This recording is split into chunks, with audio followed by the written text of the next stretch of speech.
Hey guys, welcome to your weekly astrological horoscope for Friday, December 5th. How y'all doing? Hopefully you guys are enjoying the new little ice theme, frozen the butts off because it's cold here in East Coast, United States. Today we're going to be talking about that in conjunct that I spoke of yesterday. In just a moment here, we got a number of aspects happening, and I realized that with everything happening at the moment, I really haven't gotten to talk about the whole full moon kind of reaping type of things going on, and so I also wanted to address that a little bit here for the Friday cast. So let's go ahead and get right into it. First of all, as I spoke about yesterday, we have Venus now conjunct with the Sun, as well as Mars conjunct with Jupiter. So we've been seeing this for quite some time now. We've been watching them as they've been slowly but surely getting closer and closer to one another, and what eventually that will mean, right? And it's quite fascinating and telling that they're all in conjunct at the same time that the moon enters Virgo. It's not a coincidence, I can definitely assure you of that. But let me kind of show you what I mean here. So Venus conjunct the Sun, right? Sun is our ego, Sun is what we want, it's our desires, not necessarily in a very scorpionic way, but it's the things that we like and want, essentially. It's our love, it's our passion, it's our heat, it's the things that make us happy. The Sun is the ruler of the 5th house, which is Leo. It's the things that make us happy. It's the pursuit of happiness. Venus is the way we receive love, the way that we receive joy, the way that we receive pleasure. So when people around us act in a way that our Venus likes, we get lit up and we say that these are the things that bring us joy, pleasure, and happiness. So having, Venus and the Sun together here is a big, these are the things that I like, these are the things that make me happy. Are these things the same?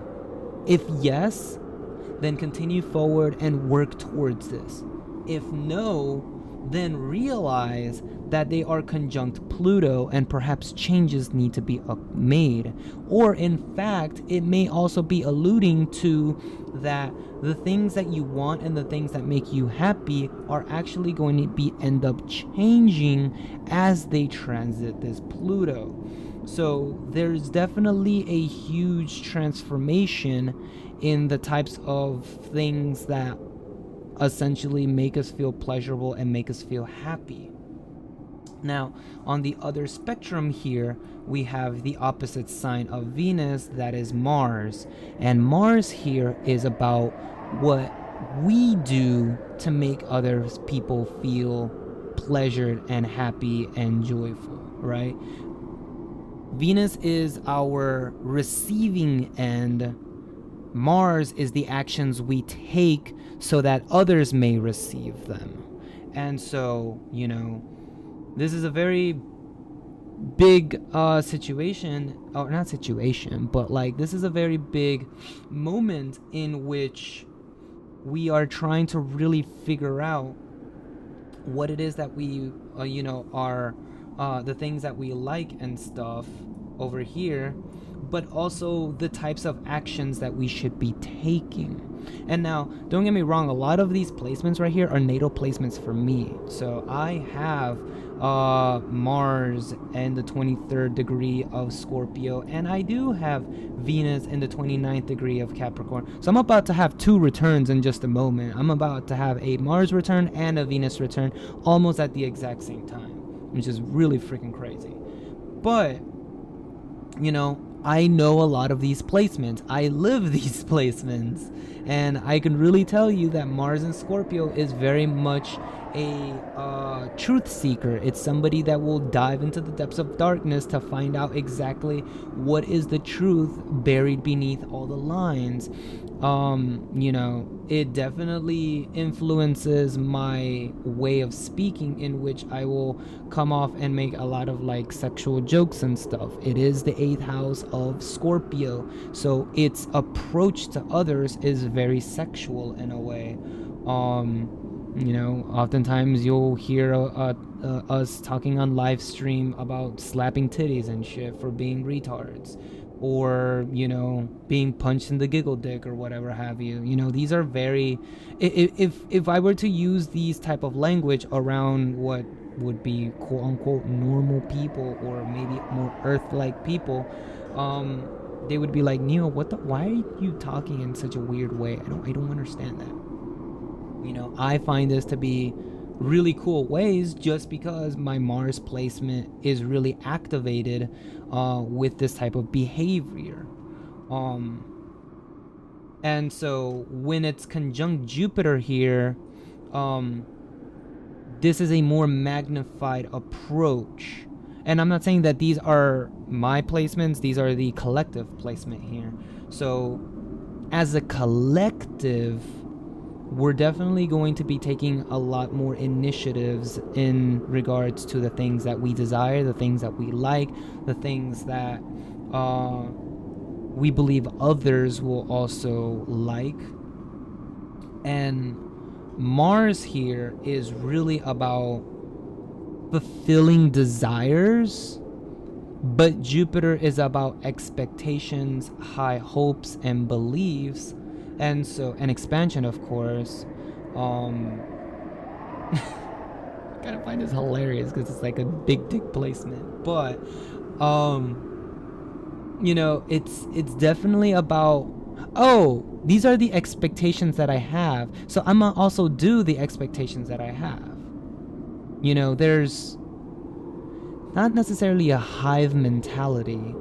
But although these two placements have been squaring the nodes, as the nodes now move further and further away from these placements, it's coming into the later degrees of Scorpio, in which we're also going to be really learning what it is that we truly desire, and isn't going to fuck us over in regards to what it is that we value, as Athena is now making her way back to Taurus. And so, we've had these placements for some time now, but because the conjunct is coming together, these placements are going to be much more pronounced, much more evident, and much more noticeable. Now, does this mean that, everybody out there is just going to have a bunch of sex or something? No, not necessarily. That's not what I'm saying here. Although I do kind of find it very hilarious in a certain degree that these two placements are sextiling each other. So it's like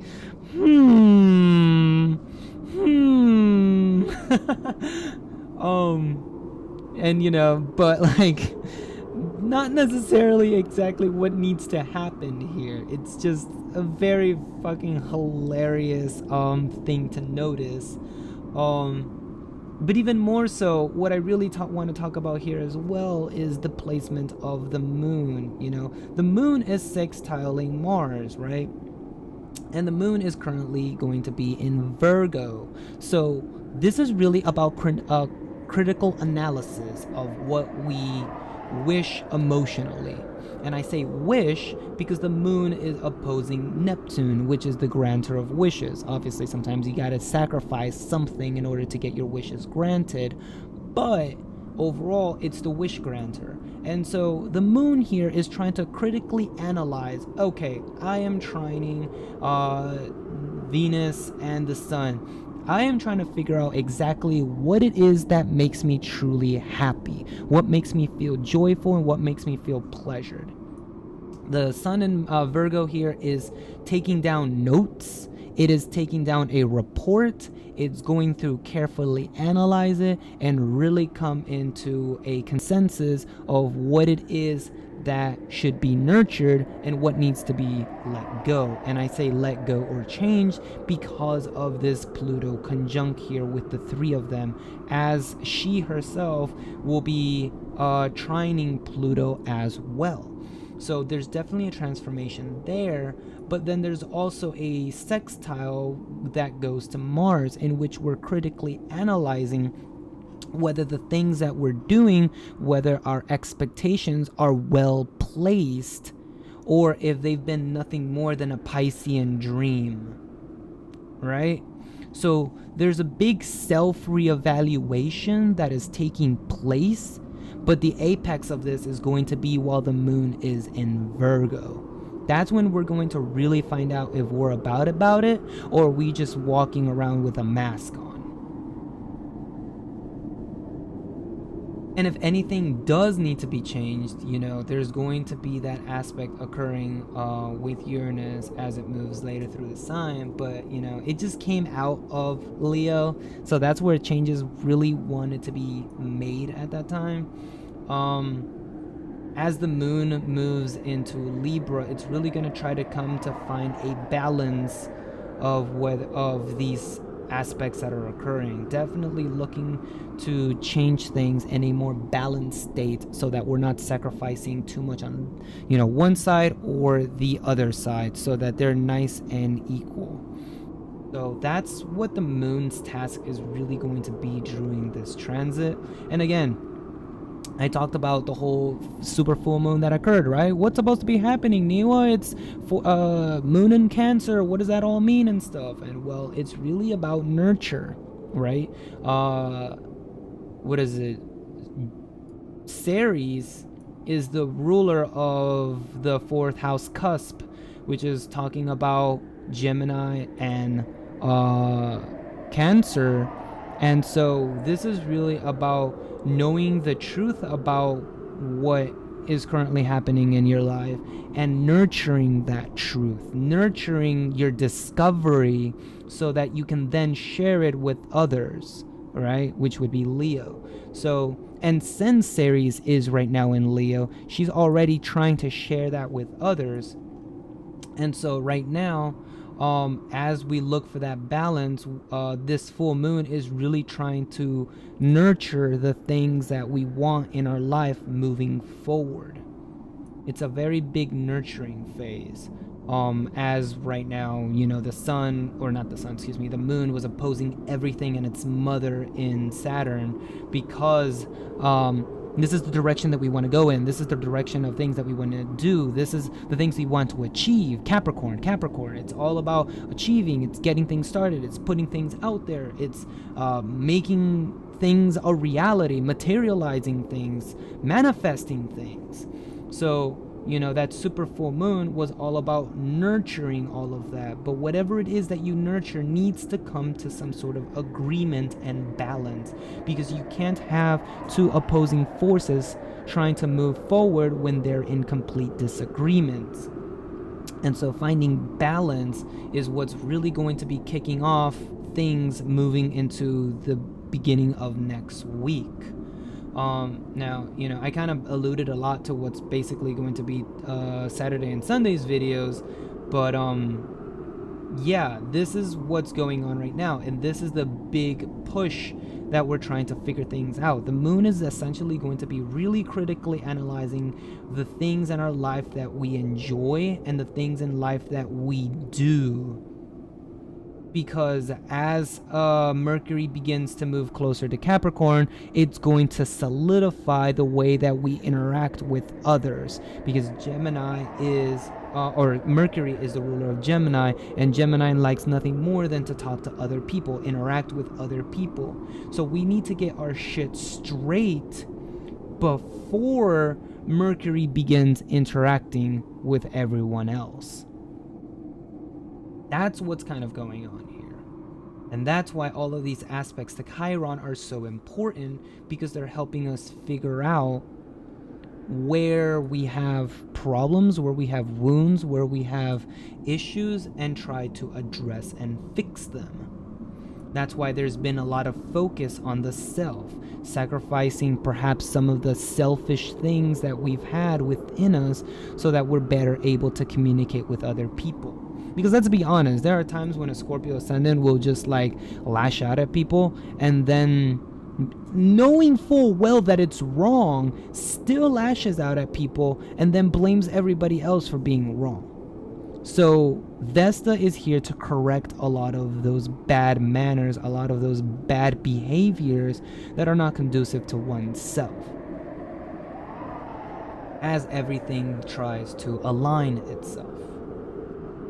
So that's really what's going on here. You know, definitely there's a lot of energies that are beginning to, well, as I just said multiple times now, really align itself. It's really all coming into this perspective of we're trying to make a difference, and in order to be able to make that difference, we first need to fix a lot of our own internal issues that we've been neglecting. And this will become more evident as we talk about the concept of free will later in one of our future videos, because it's very indicative of what's going to be happening with Uranus. So keep that in mind. Hopefully you guys have found this useful and informative, and as usual guys, stay warm, stay safe, stay positive, and I'll catch you guys on the next cast. Peace.